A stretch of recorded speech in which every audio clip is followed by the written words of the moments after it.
Guys, good evening everyone. This is your average surgeon. Uh, these are the series which are the case discussions which were made as a part of a revision before your practical. Yeah. Let's start with lump abdomen. All the things which I have discussed in this video have been covered from Das, Rajamahendran sir's book, and also useful parts of Dayanand Babu sir and Saha sir. All the things which we have discussed, all this video is just helpful as a rapid revision just before your practical exam. This is not replacement of any of your regular clinics. Yes, let's get started. You will tell all your demographic data about the patient at the patient particulars, and you will start with your chief complaint. This is a case which I have presented during my final year. So let's start with the case. So a 59-year-old male patient, resident of Udgir, farmer by occupation, the demographic data, brought to the OPD with the chief complaints of pain in lower abdomen since 3 months. Okay, pain is the chief complaint. Then lump in the lower abdomen since 1.5 months, fine. Then patient is having loss of appetite and generalized weakness since 1 month and altered bowel habits since 1 month. These are the chief complaints, 4 chief complaints. Then coming to the history of present illness. These are all the 4 chief complaints which I have written in the chronological order. You are able to see 3 months, 1.5 month, 1 month, and 1 month. 1 month. Then coming to the history of present illness, patient was apparently all at 3 months back. After which patient started complaining of the pain in the lower abdomen. I have told the site of the pain. I have told the duration of the pain, which is insidious in onset. I have told the mode of onset, whether it's sudden onset or insidious onset, and gradually progressive, how the pain is progressed. Initially, where is the pain? Initially, this is the character of the pain, the dull liking, which was I have mentioned here. It's the character of the pain. It is a shifting pain. Initially, the pain is intermittent colicky pain. What is colicky pain? We'll discuss in next slide. Which is present in the lower abdomen since past 15 days and not associated with fever and vomiting. Why did I ask fever and vomiting? I am ruling out vomiting. I am asking because I am ruling out obstruction. Fever I am asking because I want to rule out any inflammatory pathology.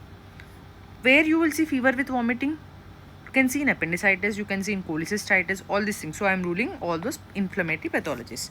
Then the aggravating factors. The pain is aggravated on intake of the food and relieved by taking of the oral medication, and there is no diurnal variation. There is no diurnal variation of pain. Then some examiners will ask you basic questions. Some examiners will ask you, what is lump? Lump is nothing but vague mass of a body tissue. What is swelling? Any mass or anything which can be measured in a 3-dimensional thing, it is called as swelling. Then these are why age group is important in different patients. All those the most common disorders in different age groups. When you are telling the demographic data based upon the age group, these are the things which are important. Imagine if it's newborn, atricias are common, annual pancreas is common, annular pancreas is common. Suppose in adults, cholecystitis, pancreatitis in adult males are common. Coming to females, it can be a twisted ovary, ovarian torsion, it can be salpingitis. Where it's male patient, pancreatitis is common because of alcoholism, and peptic ulcer is common. These are the. Then let's go to the history of present illness. We are discussing in the history of present illness. We completed the pain. Let's summarize the pain once. See, I have written a short summary. What all things you have to discuss in pain. So we have discussed the time of pain, time of onset, the mode of onset. I have told the insidious in onset. Site of pain, I told where the site is coming from. You will ask the patient to point out the pain. Then what is the type of pain? I have told in my patient it is dull aching type of pain. I have mentioned C. Dull aching initially, then coming to colicky type of pain. Now I want you to tell this is called the character of pain or the type of pain. What are the different types of pain? Throbbing type of pain is seen in hepatitis. The burning type of pain is seen in peptic ulcer. Dull aching type of pain and the colicky pain. What is colicky pain? Where do you see it? Colicky pain, you will use the term colicky wherever there is a tubular structure. So the ureter is a tubular structure. You all know ureter is a tubular structure. So if at all there is an obstruction in this tubular structure, then you will tell it's a colicky type of pain. Imagine the patient is having small bowel obstruction. Bowel is also like a tube. So if at all the patient is having obstruction part, then you will call it colicky type of pain. Then what all the things you have to ask about pain? Shifting type of pain. See, in appendicitis, initially the pain is at umbilicus, later the pain shifts in right iliac fossa. So it is a shifting type of pain. These definitions and the understanding about the shifting type of pain, the radiatory pain and the referred pain is very important. Do not get confused. Then, what is radiation of the pain? Initially the pain starts at one point, later the pain goes all over. What is this shifting type of pain? Initially the pain is felt at one point, later the pain is felt at other point. At first side the pain disappears, and the other side the pain appears. This is shifting type of pain. The pain shifts. Whereas in radiation pain, initially the pain starts at one point, later the pain radiates to all other regions. What is an example for this? The example is perforation. Imagine the patient is having gastric perforation. In gastric perforation, where does the stomach present? Stomach is present in epigastrium. So in gastric perforation, the patient will have pain in upper abdomen. Then later what happens? With this perforation, the gastric content starts leaking and goes everywhere in the abdomen. So gastric content is nothing but acid. So it irritates whole of the abdomen. So the patient is having pain in the whole of the abdomen. So initially the pain starts in epigastric region. Later it spreads to whole of the abdomen. This is called radiation type of pain. Then what type of pain? Referred type of pain. This referred type of pain, they will ask you the definition. What is referred type of pain? Pain felt at some other place which is having same intervention. Imagine, I have given you some examples. See, your patient is having appendicitis, but how does the patient with appendicitis initially present? The patient tells, ma'am, I am having pain at the umbilicus. Why? The nerve innervation of the appendix and the nerve innervation of the umbilicus is same, which is T9 and T1. I have told you, see the definition. Pain felt at some other place which is having same cutaneous intervention or same nervous intervention. So appendix is having nerve intervention of T9 and T10. Why T9 and T10? Because it's a midgut structure. You have the three guts, the foregut, the midgut and the hindgut. The foregut is supplied for T5 and T8. So whenever any foregut pathology, the pain is in epigastrium. The midgut is, midgut, what is midgut? You will have the structures which is from the second part of the duodenum till first two-third of the transverse colon. These are the midgut structures. So midgut structures will having pain in T10 to T10, T11, T12, all those regions, which is your appendix. So the patient is having pain in the umbilicus. Then you will have the hindgut structures. The patient will have pain in the lower abdomen. It's like that. See, if you divide the abdomen into three halves, here is the umbilicus. Foregut structures, the patient will have pain here. Midgut, if at all midgut structures are involved, the patient will have pain here. And the hindgut structures, the patient will have pain here. Where does the foregut comes from? The foregut comes from all the gut till second part of the duodenum. The midgut is second part of the duodenum to first half of the transverse colon or first two-third of the transverse colon. Or the hindgut is everything which is after one-third of the transverse colon, or some people say it's a half of the transverse colon. But the transverse colon, the left descending colon, the sigmoid colon and the rectum, all these parts comes under the hindgut. And one more example I have added. Imagine the patient is having ureteric colic. In ureter, the patient is having stone. Colic means, I have already told you the patient is having stone which is causing obstruction. So in this ureteric colic, the patient is having, the pain radiates for loin. The pain is called loin groin pain because the pain radiates from loin and goes to groin. Why? Because the ureter is supplied by L1 and L2. The inner aspect of the thigh, the test is having same nervous intervention. So whenever the patient is having ureteric colic, the pain radiates to testis and inner aspect of the thigh because of similar intervention.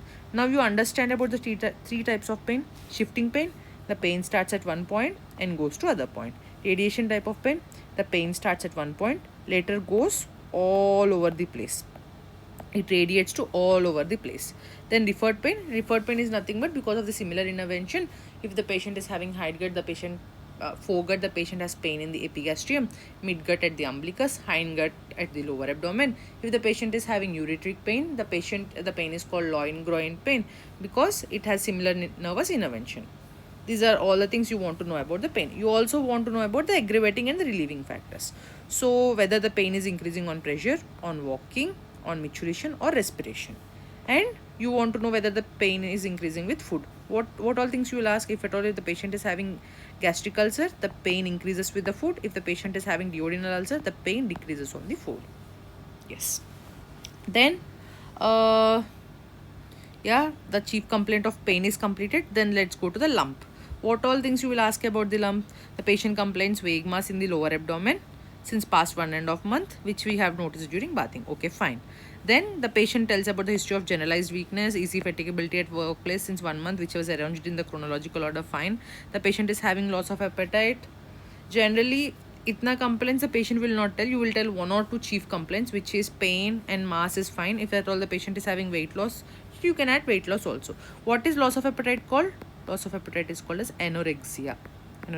Why does the patient has loss of appetite? What is cancer weight loss is called as? It is called as what is cancer weight loss called as? It is called cachexia. Yes.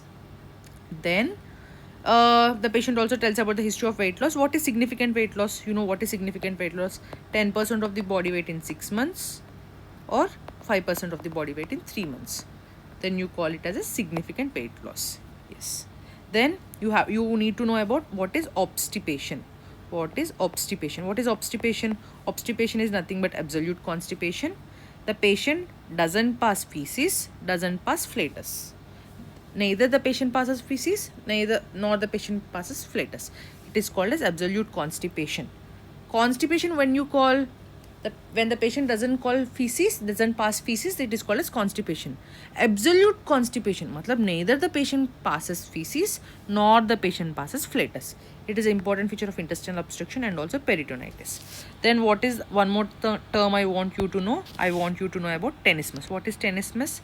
Ineffectual straining of the stool. Matlab the patient tries to pass the stool, but the patient can't pass the stool. The patient only passes mucus and blood. It is called as tenesmus. Okay, fine. Then the patient gives history of altered bowel habits. Why altered bowel habits important? Because the altered bowel habits always points out to the colonic pathology. The altered bowel habits is one of the main symptom of carcinoma of colon, which we'll discuss later. Yes. And black tarry stools. What is this black tarry stools? I'll discuss in the next slide. Melena. You call melena, na? Melena is nothing but your black tarry stool. So we have discussed the definitions of absolute constipation, the tenesmus, all the different types of pain. I have told melena. Melena is nothing but black tarry stool. I have told you about what is significant weight loss. Okay. Let's go to the next slide. Then you are telling about the history of vomiting, whether the patient is having vomiting or not. Why you are ruling out vomiting? Because you are ruling out indirectly, you are ruling that obstruction or any other pathology. In vomiting, what all things you have to mention? The character of the vomitus. Matlab, if the patient is having projectile vomiting. What is projectile vomiting? It is nothing but involuntary ejection of vomitus. The patient doesn't know that he is going to vomit and he suddenly vomits. He involuntary vomits. That the involuntary ejection of that vomitus is called as projectile vomiting. The content, whether it is bilious vomiting, whether the vomiting is greenish or not bilious, whether the content is gastric. What is gastric content? You know, the food we eat, all these are the gastric content. Or the frequency, how frequent the patient is vomiting, and the relation of the vomitus with pain. Why this relation of vomitus with pain is important? Nothing but whenever the patient will have pain, the patient will have reflex pylorospasm. What is reflex pylorospasm? So whenever the patient have pain in the abdomen, this pylorus, you know the stomach has all the parts and there will be pylorus here. This pylorus will go to spasm. This pylorism goes to spasm. Because of this reflex pylorospasm, the patient will have projectile vomiting. So what all conditions? You know your appendicitis, all your cholecystitis, all your pancreatitis, all these things, the patient will have pain. So the patient will have reflex pylorospasm and the patient will have vomiting, which is projectile vomitus. So the relation of the pain in vomitus is very important. What all things you will ask about? Abdominal distension. Why? You are ruling out obstruction. You will ask fever with chills, malaise and night sweats, which is you are ruling all the B symptoms of abdominal lymphoma Okay, then you will ask cough with hemoptysis. Here, sorry, cough with hematemesis. What is hematemesis? Hematemesis is nothing but vomiting in the blood. So you are ruling out tuberculosis is ruled out. Then you are asking about for seizure episode. Why? You are ruling out the CNS meds. Evening rise in temperature. Again, you are ruling out tuberculosis. Then you are asking about the history of jaundice because you want to rule out the hepatic metastasis. You are history of chest pain and headache. Again, you are ruling out all the metastasis. Back pain, bony metastasis, blood transfusion, because you want to know whether the HP of the patient or not is fine, whether the patient is having any other illness, such as example in sickle cell disease, although the patient might have pain abdomen, and the patient, if at all, the sometimes na CA colon has this blood in stool. Because of that CA colon, the passing of blood, na the patient have anemia, which we will not know. The patient will have anemia of chronic disease, all sort of things. So for those things, whether the patient is having any blood transfusion, we will see. I want you to know about specific definitions which examiner might ask. I want you to know about melena. Melena is, I have already told you, passing of dark tarry stool. Then when does the patient passes clay colored stool? Clay colored stool. The patient will ask clay colored stool when in obstructive jaundice, nothing but with the biliary obstruction, clay colored stool. And the other type of thing is fatty offensive smelling stool. Matlab fatty stool the patient will have in chronic pancreatitis, because the fat is not properly absorbed, because the pancreatic enzymes or your lipase are not there properly. So the patient will pass fatty offensive smelly stool. Okay, one more thing which I have not told you is this one. You will also ask about the history of hematuria and also burning micturition. Why you are asking about hematuria? Indirectly you are ruling out RCC. You know the RCC, triad of RCC. Okay, then you are asking about the burning micturition. So you are thinking about any bladder pathology. So you are ruling out the kidney pathology. You are ruling out the bladder pathology. Here I also want you to know about a definition which is stragury, which is nothing but painful frequent attempts of passing micturition. The patient, it is similar to tenesmus. The patient tries to pass urine. The patient goes to urination frequently, but the patient passes only small amount of urine. Where do you see? You will see it at ureteric stone and you will see the bladder stone. So what all things you have ruled out? You have ruled out TB. You have ruled out obstruction. You have ruled out lymphoma. You have ruled out renal mass. You have ruled out bladder mass. You have ruled out hepatic metastasis, or you have ruled out even liver mass also. You have ruled out all the metastasis. Everything, your history is done. Then you will ask you about your past history. You will ask you a similar complaints, any history of chest tuberculosis or pulmonary tuberculosis, any hypertension, all those things you will ask. Then coming to the personal history, what all things you will ask? Any GI case, you should tell the patient is having whether which kind of diet. Why? High fatty diet, diet with red meat is an increased risk factor for CA colon. Okay, whether the bowel habits are regular or irregular, because the GIT case you have to know whether the bowel habits are altered, all those things. I have already told you in the chief complaints the appetite is decreased. So I have mentioned the patient told me actually that initially I am used to have char chapati, ma'am, but I am now, even after having one chapati, I am not able to eat. Yes. Then you have to tell about history of tobacco chewing and smoking, and history of alcoholism is also important because it is also a risk factor for malignancy. Then you are asking about the family history also. You are asking the similar history of complaints in first degree relative. Why you are ruling out all this polyp conditions, familial adenomatous polyposis, HNPCC, all those. So based upon your Amsterdam criteria, all these criteria you will do na. So for those you will have, you want to know the family history. Okay. This later we will discuss. Yes. Okay, after completing your family history, personal history, if at all you're female, you can tell about the menstrual history. So all the menstrual history is not significant. The menstrual history is normal, but in female you have to mention about the menstrual history. So after completing this, we can tell. So the examiner might ask you, till now, based upon history, summarize your history. So you will tell all your chief complaints.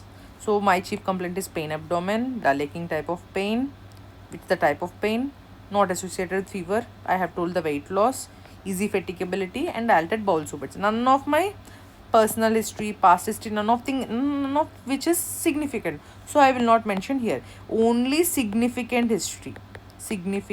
No negative complaints should be mentioned when the examiner asks you to summarize your history. Yes. Let's go to the general examination. Coming to the general examination, you all know, you will tell the patient is conscious, coherent, oriented. The patient is well built and nourished. ECOG score. Sometimes the patient asks you what is the performance scores. Performance scores. What is performance score? Imagine the patient is having malignancy. Imagine I am a 30-year-old guy, 30-year-old female. I am having breast cancer, and I am walking, talking, everything. So I am very fit. So me going get operated is very nice because it will change my whole life. Imagine a 80-year-old female who don't even gets from her bed, who doesn't have any energy. Will you make that patient get operated, get chemotherapy, all those things? Is it necessary? So you will evaluate the status of the patient, how the patient is performing, and the treatment you are giving. For that, you have to know at least the performance of the patient, how the patient is, whether the patient is normal, how the physical activity of the patient is there. So for that, there is an ECOG score, and there is another score called as Karnofsky score. These are scores are not needed at UG level, but if at all you want to have that extra edge, please see about these two types of scores. These are called as the performance scores. Performance scores, ECOG score and Karnofsky score. Then you will ask the patient whether the patient is febrile or not. Why febrile is important in abdomen case? You all know the Murphy's triad, the pain, vomiting and fever in appendicitis. Okay, the Charcot's triad. Okay, all this, you know, everything, the fever is a part in it. So you have to know the patient is febrile or not. The pulse rate, okay, the BP, the SpO2, the BMI. You know, icterus is important because the patient might have hepatocellular cancer also, na. So the pallor is important. Why? If at all any malignancy is there, the patient will have anemia of chronic disease. So the pallor is important. Okay. Then spine is important because you want to rule out tuberculosis. Oral cavity is important because the patient might have chewing tobacco. You can see the tobacco marks. So all these things are important in general examination. Let's go to the inspection. So in inspection and palpation, I have almost covered every single point of DAS. So if you are feeling this is overrated, there are few things I'll ask you to not to remember. You can leave it, but at least you should have an idea of all these things. And it's not that difficult. Just listen to this, and just before going to exam, just see this PDF. Just this PDF properly. If you have already properly listened to this video, revising this PDF only takes 10 minutes or 15 minutes, not more than that. See. Coming to the inspection, yes, I have taken consent of the patient. I have exposure from nipples to mid-thigh. The patient lying in supine position, arms extended by the side of the patient. First, you will see what is the contour of the abdomen. Contour of the abdomen is normal. Skin of the abdominal is normal. There is no discoloration. Okay. The umbilicus appears centered and inverted. The umbilicus is not displaced. All the quadrants move equally with respiration. There is no restriction of the movements. Why all quadrants move with, you are asking, all quadrants move with respiration or not? Okay. There are some swellings which move with respiration. Example, the swellings arising from liver. This is an important point. The examiner will ask you. So whatever I tell important now, please mark and please remember it. So the swellings arising from liver, gallbladder, stomach and spleen. Imagine, so you have this diaphragm, right? You have this abdomen. You have diaphragm here. So structures which are coming in contact with diaphragm. So liver is in contact with diaphragm. Liver is coming in contact with gallbladder. Then stomach, you all know stomach comes like this, which is in contact with diaphragm. Then you have spleen here. So any structure, all the structure which are coming in contact with diaphragm moves with respiration. You can indirectly remember like this. Yes. Then what all things you will see? You will see whether the patient is having dilated veins or not, which I will discuss later. Why? You know about this IVC obstruction, you know about this portal hypertension. So all those things you will see dilated veins on the anterior abdominal wall. Scars, you want to know whether the patient is operated for any previous surgery or not. Why? If at all you want to operate in this patient, you have to know. Adhesions will form after, if at all the patient have previous operative surgery. So you want to know whether what any kind of scar the patient is having. you want to know any visible pulsations, any visible lump is there, any visible bulgings are there, any nodules are there. System Mary Joseph nodules, it is seen around the umbilicus, which is seen in CA stomach. So you are seeing all those nodules, all those bulges. You are seeing visible peristalsis. I'll discuss now. You will see 100%. You should always mention. People will generally forget. Hernial orifices should always mention. External genitalia, the testis and the external genitalia should always be mentioned. This is like blunder. If you don't mention these two, it is blunder. Always mention hernial orifices, always mention external genitalia. Then you will tell there is no supraclavicular fullness. Why supraclavicular fullness? You are indirectly telling the Troyer's sign, which is the supraclavicular lymph node which gets enlarged. It is called as the Troyer's sign. Now let's see. Where do you see visible peristalsis? Imagine the patient is having malignancy in pylorus. You will know pylorus.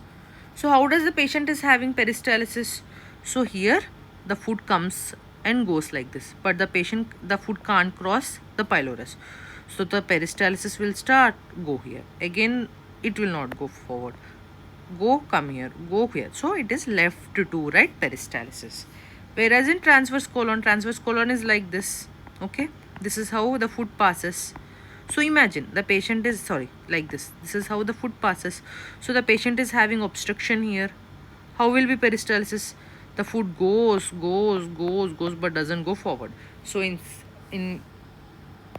CA pylorus, the patient will have left to right peristalsis, whereas in transverse colon, the patient will have right to left peristalsis. Let's see. You all know the abdomen, please. This is very, very important. This is very basic. The patient will have different quadrants. The stomach is divided. The abdomen is divided. How? Initially, there is a xiphisternum, you all know. There will be umbilicus. There will be pubic symphysis. Okay.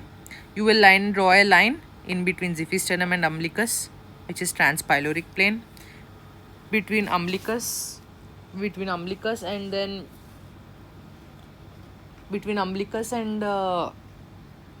pubic symphysis, you will draw a line which is transtubercular plane. Okay, transpyloric plane is between xiphisternum and umbilicus, and the transtubercular plane passes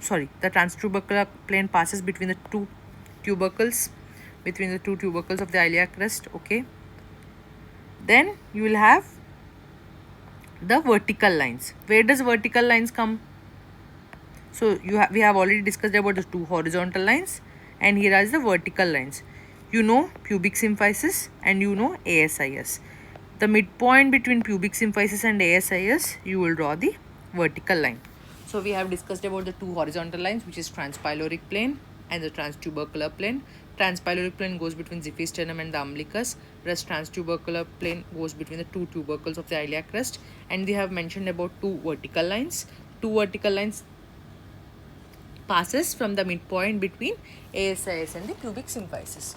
So we have, based on this, the abdomen is divided into 9 quadrants. So 1, 2, 3, 4, 5, 6, 7, 8, 9. What quadrant? What do you call what quadrant? It is very important. Okay. This is hypogastrium, right hypogastrium, left hypogastrium. Okay. This is what? Sorry. Wait. Let me.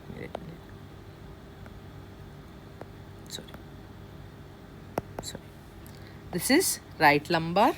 This is left lumbar. Okay.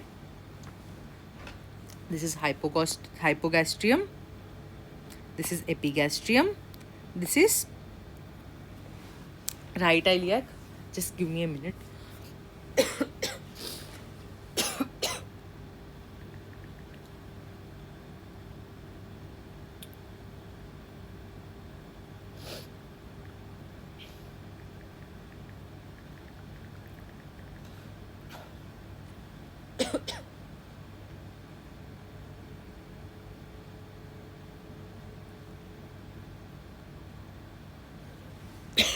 Yeah. This is right hypochondrium. I have told gastrium, no, it's hypochondrium, because this is costal cartilage, which is chondral. which is cartilage. So this is right hypochondrium, this is left hypochondrium. Okay, right hypochondrium, left hypochondrium. Here roughly stomach will there, so it is epigastrium. Okay, right hypochondrium, epigastrium, and left hypochondrium. This is right lumbar. Okay, this is umbilical. This umbilical region, umbilicus is present, you all see. This is what? Left umbilicus. This is left lumbar. Okay, then this is iliacs. So this is right iliac. This is left iliac. Okay, and this is hypogastrium. See, let's discuss again. There are there are 9 regions between 2 lines. This is transpyloric plane. This is transtubercular plane. 2 lines passing between ASIS and pubic symphysis. Okay, here is your costal cartilage. So whatever below the costal cartilage is called as hypochondrium. Hypochondrium, right hypochondrium, left hypochondrium. Here your stomach will be there. So this is called as epigastrium. Here your umbilicus is there. This is called as umbilical region. This is right lumbar, left lumbar. Below the stomach is called as hypogastrium. This is your hypogastrium. Whereas this is your right iliac and left iliac. Okay, this is done. So your transtubercular plane is done. This is transtubercular plane, transpyloric plane is done. Everything is done. You will see, I told you Troyer's sign, which is fullness of the enlargement of the left supraclavicular node, which is seen in carcinoma stomach, pancreas, and see a breast. Okay, this is out of the context, but let me tell you, you know the thoracic duct. Where does the thoracic duct drains? Okay, where does the thoracic duct drains? So wherever the thoracic duct drains, here there will be the node. The node get enlarged. Here the thoracic ducts drain, right, at left supraclavicular region. So at the drainage of the thoracic duct, the node gets involved. Why? While coming, the cancer cells goes, and this, at the place of draining, this is a high pressure zone. So at the high pressure zone, the cells comes and goes to the lymph node. So that's why in CS stomach, pancreas, and breast, your supraclavicular nodes get enlarged. How beautiful the pathology is. Yes. Then I'll discuss about displacement of the umbilicus. So if at all the umbilicus is displaced superiorly, imagine the umbilicus will be here, here. If the umbilicus goes up, matlab something is pushing umbilicus from below, right? So it will be pelvic mass. Imagine the umbilicus is coming down, matlab something is pushing down, then you'll think is ascites. So if at all the umbilicus is displaced down, then it is called as Taniol sign, which is seen in ascites. Okay, if umbilicus is displaced up, then you have to think about the pelvic mass. If an umbilicus is displaced down, then it is called as Taniol sign, which is seen in ascites. Then whether the umbilicus is inverted or umbilicus is everted. So you have anytime you have seen ascites patient, yeah. So ascites patient, how will be the umbilicus? The umbilicus is everted. Imagine the pregnant female, how umbilicus comes up, almost becomes flat. The umbilicus becomes everted whenever there is an intra-abdominal pathology. Or sometimes you can see some people can be very fatty, but in them the patient umbilicus will not get everted. The patient umbilicus will properly inverted. So that's how you will differentiate whether the distension is abdominal distension because of intra-abdominal pathology or the patient is fatty. Okay, then see, these are the exact order how it is given in DAS. I have clearly mentioned here. If you present like this, it's well and good. If you want proper DAS presentation, this is how DAS is given. First, DAS has mentioned about skin and subcutaneous tissue. You will see for erythema. You will see for engorged vein. I have told why engorged veins are important. You are ruling out portal hypertension, ruling out you are ruling out IVC obstruction. So how do you test engorged veins? So this is a vein. This is an engorged vein. So let me discuss properly. So this is your abdomen. इधर आपका umbilicus था, सोचो इधर एक when dilated था, ऐसे 2 dilated veins है. How will you test the flow? What is your Harvey's test? What is your Harvey? You know this chocolate shop where we get all the pastries are the same thing. Harvey's test. See, I have written Harvey's test. So what is your Harvey's test? So here you will empty the vein. You will empty the vein. First, what will you do with one? You will put one finger here. You will empty the vein. With one finger, you will empty the vein and you will keep one finger here. You will remove this finger and you will see whether this vein is filling or not. So this is the vein. You have milked the vein and you have kept 2 fingers. You will remove the finger and you will see for filling. If at all the filling happening in this direction, you will tell the direction is flowing away from umbilicus. Then again you will see, you will keep the finger here, 2 fingers. You will remove this finger.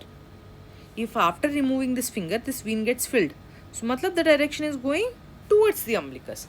Based on whether the blood is going away from the umbilicus or the blood is going towards the umbilicus, you will have different things. So, the patient is having portal vein obstruction, portal hypertension. You know about the varices, right? Different types of varices. What happens in portal obstruction? You know, this is how the blood comes, right? You'll have the umbilical varices, you will have those varices, right? And if that all the patient is having IVC obstruction, so what does IVC does? IVC drains blood from the lower part of the body. So if IVC is getting obstructed, then how does the blood gets drained? So the blood gets drained by all the abdominal veins. So all the superficial abdominal veins gets opened up. So all the blood goes towards the umbilicus. Away from the umbilicus, portal hypertension, your varices, towards the umbilicus, you will suspect what? IVC obstruction. Then you have to know about the scar, what type of scar is present of the abdomen, how the scar is healed, because you want to, if at all you need to operate, you want to know about what kind of operation the patient has happened based upon the scar. Okay. Then you have mentioned about, you have completed skin subcutaneous tissue. Then you have mentioned about the umbilicus contour. Then you will see the fullness. Any fullness is there in the abdomen. Movements, I have told. Movements, I have pyloric stenosis already we have discussed. Transverse colon we have discussed. In small bowel, you will see step ladder pattern of movements. I have told pyloric stenosis, left to right peristalsis, transverse colon, right to left peristalsis, small bowel obstruction, it is step ladder peristalsis. I have told respiratory movement, what all things which are attached to the diaphragm moves with respiration. Then one more thing which I have not discussed is whether the swelling is pulsatile or not. You know how to see if at all the swelling, any normal swelling, if it is pulsatile. You know what is the different types of pulsations, expansile pulsation and transmitted pulsation. You know, right, what is expansile pulsation, what is transmitted pulsation. We'll later discuss it as a part of palpation. Okay, fine. You know, if the patient is not having any movement of abdomen, matlab the abdomen is not moving with respiration, then you have to suspect peritonitis. You know this, if at all the discoloration is there, where does you see discoloration? In hemorrhagic pancreatitis, you will see discoloration, which is called as greater Nernst sign and Cullen sign, which is not important. If you want to remember what greater Nernst sign is, discoloration in the flank, this is called as greater Nernst sign. See, abdomen, if at all flank discoloration is there, it is called as greater Nernst sign. If at all around the umbilicus, it is called as Cullen sign and greater Nernst sign. Okay. Then this we'll discuss later. Then okay, inspection is over. Then you will go to the palpation. How do you do palpation? You will keep the patient in supine position with knee flexed. You will ask, this is very important. So you will make the patient lie. Then you will flex the knee. You will ask the patient to flex the knee. First, you will confirm all your inspectory findings. You can mention no local rise in temperature, no tenderness. On superficial palpation, you have the superficial palpation, right? On superficial palpation, the abdomen appears soft. soft. Okay, on deep palpation, I'll discuss how do you palpate deep palpation. You can tell itna centimeters, 16 to 4 centimeters mass extending.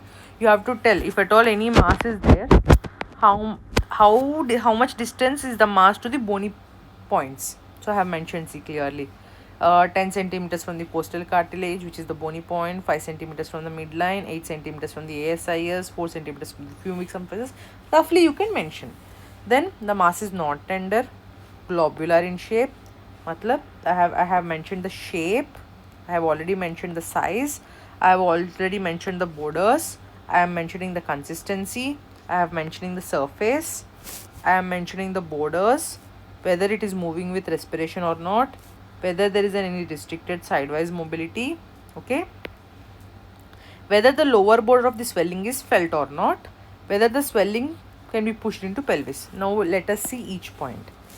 Why consistency is important? Whether it's a cystic swelling, it can be cystic swelling, it can be hard swelling. To know that, you all have already discussed about the movement with respiration. Why restricted mobility is important? We'll discuss. If at all the patient is having restricted mobility in one direction, then what all things we have to suspect? The swelling is the swelling movable in all directions or not, we will see. Imagine if the patient is having mesenteric cyst. You know how does mesentery get attached? The mesentery, so this is the abdomen. The mesentery starts on the left side and it goes below and the right side. So imagine there is a cyst, mesenteric cyst. This is the mesentery. Mesentery cyst comes here. So how does it move? It will not move in the direction of mesentery, na. So the cyst can't be moved in this direction. In this movement, the cyst can't be moved, but it can be easily moved in the direction which is perpendicular. Which I have already discussed in the breast case. So in this direction, perpendicular, the cyst moves, but in this direction the cyst doesn't move. Okay, then what is bellatability? So there is a renal lump. You will keep one hand below the lump, one hand above the lump. You will push with one hand, with upper hand you will push, and you should be able to palpate the lump with the lower hand. Then it is called bellatable. If at all you are able to palpate normally without all this pushing, all those, then it is called bimanual palpation. When keeping two hand, bimanual, the lump is palpated. So imagine if at all the swelling is bimanually palpated, then you can't see bellatability, because in order for a lump to be bellatable there should be some space, na. So you are pushing. To push there should be some space, na. So if at all the swelling is bimanually palpable, you will not do bellatability. When do you call a swelling it is bellatable? Where do you see bellatable? Bellatable. So any swelling which is held by a stalk. So stalk, swelling था एक इधर, ऊपर एक हाथ रखते, नीचे एक हाथ रखते. सो ऊपर हाथ से पुश करते, इधर स्पेस है, सो स्पेस में ट्रैवल करके वो स्वेलिंग नीचे हाथ को पालपेट होता है. This is called palatable. क्यों? ये एक स्टैक से हैंग हुआ था स्वेलिंग. सो ये स्टैक ऊपर मूव होता है, ये स्टैक नीचे मूव होता है जब आप पुश करते हैं. So whatever swelling is hanged by a stack. What is this stalk? So in kidney, the stalk is the renal vessels. You know the renal hilum. The renal vessels comes at the renal hilum, it joins the kidney. For spleen, it is splenic vessels. You know na, spleen gets hanged, which is a tortuous splenic artery. You know, splenic vessels. So जो ये सब आपको कुछ भी याद नहीं आता example में, एक ही याद रखो, आपका यूटिरस था, ग्रेविड यूटिरस जो एब्डोमेन के ऊपर आता है, ग्रेविड यूटिरस. इधर आपका वेजाइना और सर्विक्स के हिसाब से जब आप पालपेट करते हैं, that's why the uterus becomes ballotable ना. That's how you discuss, you will tell about the gravid uterus which is ballotable. Why? Here there is a stack which is your cervix. So whenever a structure is hanged by a stalk, you can call it as a bellatable. How beautiful, right? So what all things you have to discuss? So we have discussed whether the swelling is palatable or not, whether the patient is having restricted mobility such as mesenteryx, the mobility is restricted along the direction of the mesentery. Then what all the things? Then you will see any palpable pulsation, which I will discuss. Leg raising test, which is Carnet test, I will discuss again. So all these things, hernial orifices I have discussed, supraclavicular nodes I have discussed, spine examination discussed, palpable splenomegaly fine, supraclavicular fossa nodes we have discussed. Fine, let's go to the next. So in DAS, this is how is the order given. Local temperature okay, fine. Tenderness okay. Position we know, margin we know, consistency we know, movement with respiration we have already discussed. So why I have made things like this is, so people who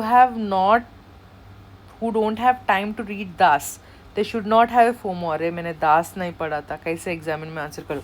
I have almost accumulated everything, every single point from DAS, from Rajamahendran sir's book. So you need not get scared. So then how do you, okay, सोचो abdomen के ऊपर lipoma हो सकता है और abdomen के अंदर कुछ तो मैलिग्नेंसी हो सकता है. कैसे डिफ्रेंशिएट करते हैं? जो मास आप देख रहे, नहीं तो जो मास जो आप पाल्पेट कर रहे वो ऊपर से आ रहे, नहीं तो एब्डोमेन को अंदर से आ रहे. So there are two beautiful test. If at all, सोचो पेशेंट ऐसे सोया, patient have slept, okay. If at all there is a swelling in the upper abdomen, then you will ask the patient to raise the upper abdomen. ऐसे shoulder को उठाओ, मतलब you will ask the patient to roughly sit. It is called as rising test. If at all the patient is having mass in the lower abdomen, then उसको पैर उठाने के लिए बोलते हैं. Then it is called as Carnet test. So there is a rising test for upper abdomen. There is leg lift test or Carnet test if at all there is a lump in lower abdomen. If at all the swelling is becoming prominent, swelling अच्छा खासा हो रहा है, मतलब जब आप पैर उठा रहे उसका रेक्टस मसल्स, जो भी इधर मसल्स है वो कॉन्ट्रैक्ट हो रहे. कॉन्ट्रैक्ट हुआ तो क्या होता है? जो भी आपका स्वेलिंग जो रेक्टस के ऊपर था और जो मसल के ऊपर था वो प्रोमिनेंट बनता है. मतलब जो ये ऐसे सोया पेशेंट, ये आपका मसल से जो मसल के ऊपर मसल कॉन्ट्रैक्ट हो रहे, अच्छे से कॉन्ट्रैक्ट हो रहे, जो मसल के ऊपर जो स्वेलिंग था वो prominent बनते हैं. If at all the swelling becomes prominent, then it is parietal swelling or the swelling arising from the abdominal wall.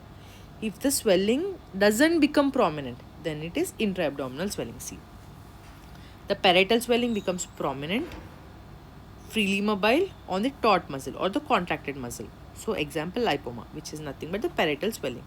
If the swelling is arising from the muscle, सोचो ऐसे muscle था, इधर से आ रहे, अंदर से आ रहे, तब क्या होता है? वो इसके ऊपर मूव नहीं होता है. If at all the swelling is freely mobile and gets prominent, freely mobile होके प्रोमिनेंट हो रहे, देन इट इज लाइपोमा, क्योंकि ये अच्छे से मूव होता है ना. पर जो स्वेलिंग मसल के साथ कनेक्शन था वो मूव नहीं हो पाता है. So which becomes prominent and which is not mobile, it is arising from the muscle. What can be? It can be hematoma of the rectus muscle, it can be pegetic fibroid, don't remember, but you can remember hematoma. Then so I have already told you, if it is an intra-abdominal swelling, it disappears. I have told you swelling moves. If at all swelling moves vertically with respiration, I have told you whether it can be GB, it can be liver, it can be spleen. All these things are already intra-abdomen. So if at all the swelling is moving with respiration, ना हो गए already खत्म, it is an intra-abdominal swelling. Okay. Then I have told you, I'll tell you about what is pulsatility, whether the swelling is pulsatile or not. मतलब what are you seeing, whether you are dealing with an aneurysm or not. वो aneurysm है, कैसे रहते हैं उसका pulsation? एक्सपेंसल pulsation रहते हैं. जब भी दो फिंगर्स और स्वेलिंग के जो दो हाथ और स्वेलिंग के ऊपर रखते हैं वो डाइवर्ट हो जाता है, मतलब वो दूर जाता है. ऐसे एक स्वेलिंग था, ऐसे दो हाथ रखा था, सोचो ये पल्सेट हो रहे, ये हाथ दूर जाते रहते हैं. सोचो ट्रांसमिटेड पल्सेशंस कब रहते हैं? जब भी एक स्वेलिंग, सोचो इधर एक आयोटिक एन्यूरिज्म था, उसके सामने कुछ तो मास था, तब क्या होता है? ये हाथ ये फिंगर्स जो भी हाथ आप रखते हैं ना वो डाइवर्ट नहीं होते, दूर नहीं जाते हैं. सो जो भी वो पल्सेशंस बोलते हैं उसको ट्रांसमिटेड, मतलब ये ट्रांसमिशन जो नीचे का जो वेजल के ऊपर जो है ना, उससे वो ट्रांसमिट होके आपका हाथ ऐसे हो रहे. सो जैसे वो पल्सेशंस को क्या बोलते हैं, you will call it as a transmitted pulsation where fingers are not diverted. If at all still you are having doubt, okay, whether it is the swelling arising from the aorta or the swelling is present before the aorta, मतलब तब क्या करते, वो knee elbow position बोलते. You will ask the patient to lie on his hands and limbs, just like the animal, how does animal normally stands, that's how you will ask the patient to keep knee elbow position. जब क्या होता है, iota रहते हैं इधर आपका, जो आपका आयोटा है, wait just give me a minute, इधर आपका आयोटा रहता है ऐसे सबसे पीछे, उसके ऊपर वर्टिब्रा रहते हैं. सोचो ये आयोटा है, जो स्वेलिंग जो आयोटा से आ रहे हैं वो नीचे फॉल नहीं होता है ना, जो एब्डोमेन ऐसे फॉल होता है ना आपका ग्रेविटी की वजह से. सो जो भी स्वेलिंग जो आयोटा से आ रहे वो तो आगे फॉल नहीं होगा, पर जो भी स्वेलिंग आयोटा का सामने है, इधर है, वो अच्छा खासा फॉल होगा ग्रेविटी के हिसाब से.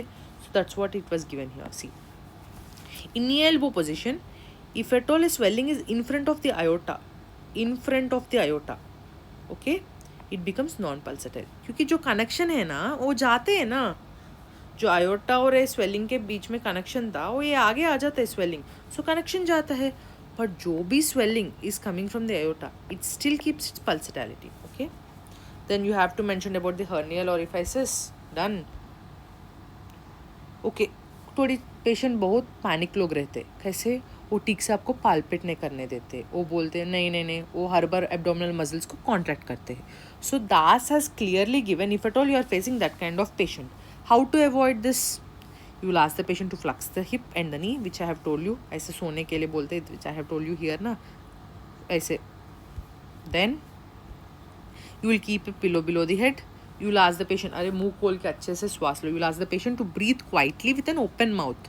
You will rub your hand so that the patient will not feel cold and the patient will not get apprehensive. You will continuously talk to the patient and then you will examine. Okay, or if at all the patient, you will tell the patient, take air properly, breathe in, breathe out. Still, if at all the patient doesn't do anything, what happens, you are palpating with your right hand, you will keep pressure with your left hand on the chest, on the lower chest. So what happens, the patient will have little discomfort and the patient starts breathing rapidly, which is that you want that only na. So you'll keep pressure on the lower sternum, which restricts the movement of the abdomen. Okay, what is this maneuver? This maneuver is called Nicholson's maneuver. Okay, or you will start palpation away from the pathological side, if at all, because at the pathological side, if at all the patient is having pain, he'll start complaining pain from the beginning only, he'll not let you palpate. Then or else you will palpate with the deep palpation. How do you keep deep palpation? With one hand, upper hand, lower hand is for palpation, whereas with upper hand you will keep applying pressure. Okay, the upper hand is to apply pressure and the lower hand is to palpate volar surface. Okay, then if at all children ko you want to palpate, you will make sure you will keep her hand only or his hand only, and on that you will apply pressure. Okay, then these are the tenderness spots. Where do you see Murphy's sign? How do you see Murphy's sign? Whenever on right you costal margin lateral to rectus, the patient has pain. So Murphy's sign is whenever the patient elicits himself, then it is called as Murphy's sign. The patient catches the breath. If at all the patient here, if at all there is a renal mass, the finger can be insulated. If at all the splenic mass, the finger can't be insulation. So finger insulation is positive in renal mass, can't be insulated in the spleen.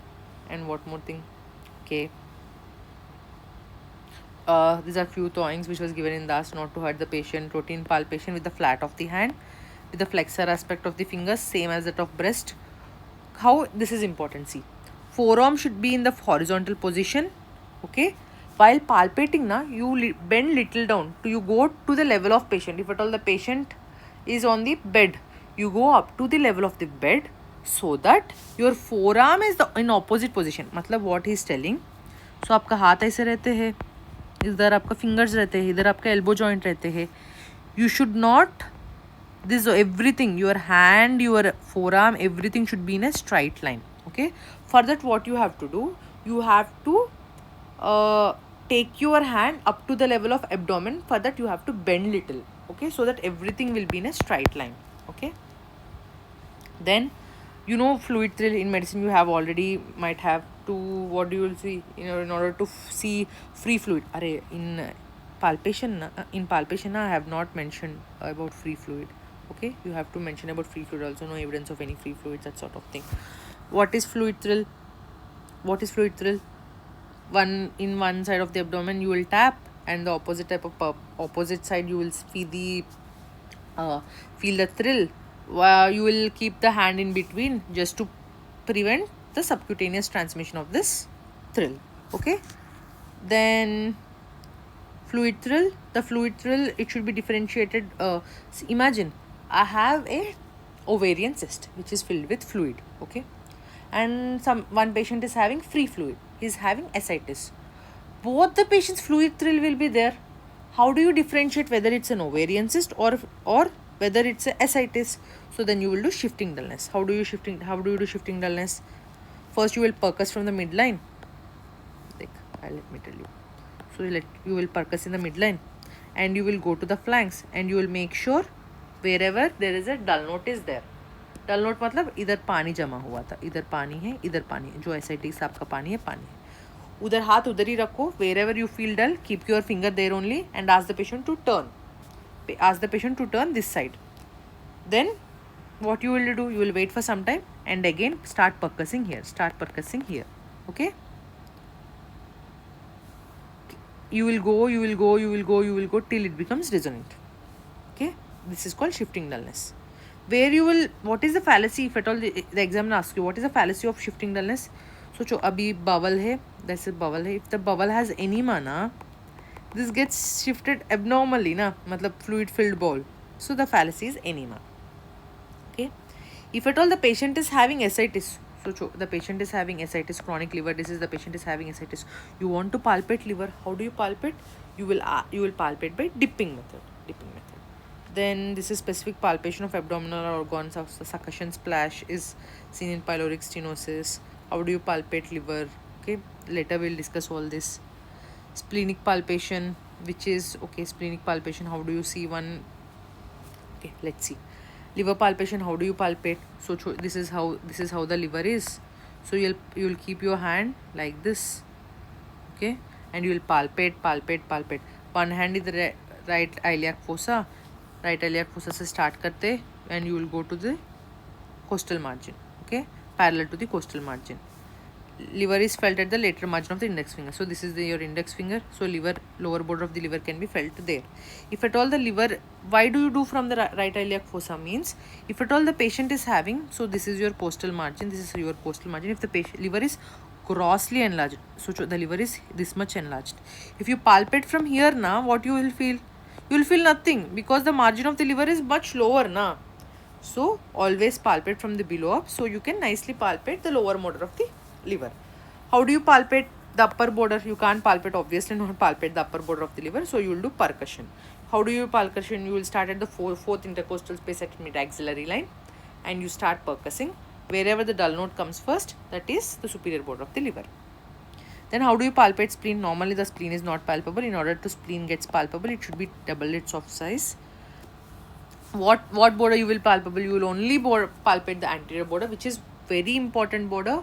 You know the splenic notch. The splenic notch is a characteristic of this anterior border. You know spleen moves with respiration. The same as that of liver, you will palpate the spleen also, but you will palpate and right hand parallel to the left costal margin at the level of umbilicus. You will palpate, or else you will, same as at the bimanual palpation, you will keep pressure from down, so that with that pressure now the spleen moves little up, and you will be able to palpate the spleen. Okay, or else that much is enough, or else this is a different science.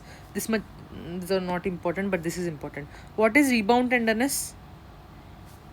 You will, while palpating, if at all the patient elicits pain, it is tenderness. अभी सोचो abdomen को आप palpate कर रहे, ऐसे palpate कर रहे patient को, palpate कर रहे. Whenever you are palpating na, if at all the patient tells pain, it is tenderness. But after you removing the hand, if the patient tells pain, that it is called as rebound tenderness. The rebound tenderness is also called as Bloomberg sign. Where do you see? You will see it in peritonitis. Okay. Then psoas test, Rosing sign, all these are seen in appendicitis, which is not needed. Okay. Normally, normally there will be liver dullness is there in this postal region. If at all bowel, there is any distension of the bowel or there is emphysematous of the lung, this normal liver dullness will not be seen. So this is a fallacy. I have told you about the fallacy of shifting dullness, and this is the liver dullness, fallacy of the liver dullness. Then coming to the percussion, if at all, how do you differentiate whether the kidneys enlarged, whether the splenic is enlarged? Well, at the union of the ninth rib and the erector spina muscle, if at all the normal resonant note is present because of colon, if at all it gets lost, okay, then how do you do hydrated thrill? So you will keep 3 fingers on this cyst, okay, and you will percuss on this finger, and you will feel the vibrations of the 2 fingers. Basically, you want to see whether the swelling is cystic or not. So you will push here, you will percuss here, and you will feel the thrill with these 2 fingers. So that is called as your 3 fingers test. And you have to always see whether the lower border of the swelling is palpable or not. If at all the lower border of the swelling is not palpable, you have to rule out the ovarian pathologies, all those ovarian pathologies and all those things in the female. Matlab, you are seeing whether the lower border of the swelling is palpable or not. Matlab, whether it's going into pelvic region or not. Okay, which can is also sometimes some people call it as a groove sign. Okay, ascites. Okay, how do you see in percussion? So if at all the patient is having ascites, the flanks are generally dull. But if at all the patient is having ovarian cyst, the anterior region of the abdomen is dull. Then auscultation. If at all the patient is having portal hypertension, the patient will having this splenic vein, that the patient is having that hum because of the enlargement of the splenic vein. This is called as Carnavale sign. Yes. Then you should always see mentioned parectal examination, proctoscopic examination, examination of the supraclavicular nodes. I think it's over. Then summary, all your history, positive findings. See, I have clearly mentioned this much mass, firm globular mass in right iliac fossa. My positive test, my leg raising test is negative. Okay. So if at all my leg raising test is negative, so it's not a parietal mass. So it's an intraperitoneal mass. With the lower part of the swelling can be felt. Matlab lower motor of the swelling can be felt. Matlab it is not pelvis. It is not arising from the pelvis or adnexa. So this can be seen. Okay, fine. This much is enough. So almost I have discussed everything. One more thing which I want you to know, which I have left is, wait, here. If at all right iliac fossa, this is right iliac fossa mass is there, it can be IC tuberculosis, it can be CA colon, CA cecum. How does CA cecum, what are the 3 important signs? It is anemia, asthenia and anorexia. Anorexia, loss of appetite. How does CA on the left side, matlab CA left sided colon, CA right sided colon, which is nothing but CA descending colon and CA ascending colon presents with. Always the ascending colon, right colon has cauliflower growth, and the main symptom will be melena. Whereas in the left side it is stricturous growth. Stricture matlab stricturous growth. Okay. Whereas on the right side it is cauliflower sort of growth. Okay. And because of the stricturous growth there can be obstruction, altered bowel habits I have told, which is an important feature, hematochezia I have told because the patient might have anemia. Then what is, some examiners will ask you what is Korovoiser's law. Then if at all there is a palpable GB, okay, there is a palpable GB and the patient is having obstructive jaundice and the patient is having painless mass, it is because of malignancy, it is not because of stone.